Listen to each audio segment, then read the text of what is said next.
फ़ज़ाई company virgin America ने first class में सफ़र करने वाले मुसाफिरों के लिए एक नया जूता बनाया है। इन जूतों की खास बात यह है कि आप इससे अपना फ़ोन चार्ज कर सकते हैं।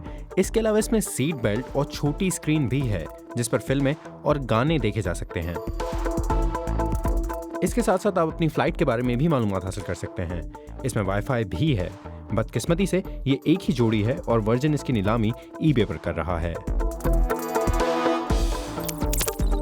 अमेरिकी कंपनी स्नू ने बच्चों के लिए एक ऐसा पलंग बनाया है जो कि न सिर्फ आपके बच्चे को लोरी देगा बल्कि इसके रोने पर इसे झूला भी झुलाएगा।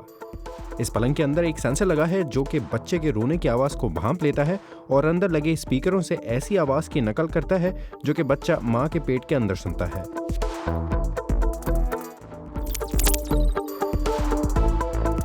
इंडिया में कार कंपनी महिंद्रा ने उबर जैसी एक ऐप मुतारिफ करवाई है, लेकिन ये ऐप खास तौर से किसानों के लिए बनाई गई है।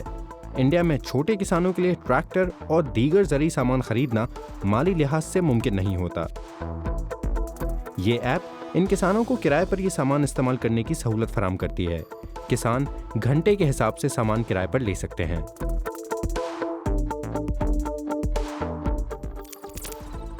और भूल जाएं खुदकार गाड़ियों को, अब वक्त हुआ है खुदकार जहाज़ों का।